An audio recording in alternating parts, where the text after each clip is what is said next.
वासुंदे तालुका दौंड येथील खडी क्रेशरच्या प्लांटमुळे अति उच्च वीज वाहिनी म्हणजेच महापरेशान विभागाचा मनोरा कोसळण्याच्या मार्गावरती आहे।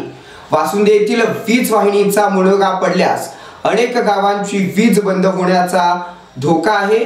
त्यामुळे या ठिकाणी जीवितहानी होण्याची दाट शक्यता आहे। येथील खडी क्रेशर शेळके कन्स्ट्रक्शन्स यांच्या प्रदूषण नियंत्रण मंडळाने प्लांट बंद करण्याचा आदेश देऊन देखील प्लांट सुरूच आहे। अनेक खडी क्रेशर पालखी मार्गाच्या रस्त्यापासून 35 मीटर अंतरावरच रोड लगत बेकायदेशीर चालू आहेत। या ठिकाणी वासुंदे गावात एकूण 18 खडी क्रेशर चालू असून गावातून दररोज सुमारे 1000 ते 1200 लहान मोठ्या ट्रक हायवा गाड्या दररोज खडी क्रच विक्री करून वाहतूक करून लाखो रुपयांची माया सध्या कमवत आहेत। तरी एवढ्या मोठ्या प्रमाणात शासनाच्या काळ्या सोन्याची लूट दिवसा ढवळ्या होत असताना प्रशासन मात्र स्वस्थ झालेलं पाहायला मिळत आहे। येथील ग्रामस्थांना शेतकऱ्यांना धुळीचा आणि वाहतुकीचा फार मोठ्या प्रमाणात त्रास होत आहे। स्टार महाराष्ट्र न्यूज मध्ये आपणा सर्वांचं स्वागत। आज आपण सलग तिसऱ्या दिवशी वासुंदे तालुका दौंड येथे आलेलो आहोत। आज आपण पाहत आहात या आपण तिसऱ्या चौथ्या खडी क्रेशर वरती आलेलो आहोत।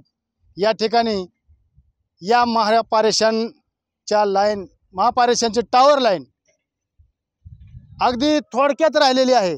या ठिकाणी पाहतात आपण थोडासा जरी पाऊस जास्त झाला किंवा या ठिकाणी खदाने जरी पाऊस साचला पाणी जरी साचलं पावसाचं पाणी तरी या ठिकाणी या महापारेषणचे टावर लाईन कोसळून या ठिकाणी हजारो रुपयांचं नुकसान होऊन या टावर खालील येथील कामगार या खडी क्रेशरवरील कामगार मृत्युमुखी पडण्याची दाट शक्यता आहे।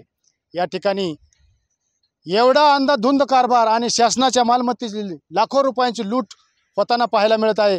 आणि या इतक्या खोल या ठिकाणी उत्खनन केलेलं आहे की 100 ते 150 फूट खोल या ठिकाणी उत्खनन केलेलं आहे। तरीसुद्धा महसूल प्रशासन असेल महापारेषण विभागाने या ठिकाणी त्यांच्या हद्दीतील खडी दगड मुरुम उत्खनन करून चोरून नेलेला आहे। तरी या ठिकाणी महापारेषण देखील मुग गिळून का ग बसले आहे, का कारवाई करत नाही?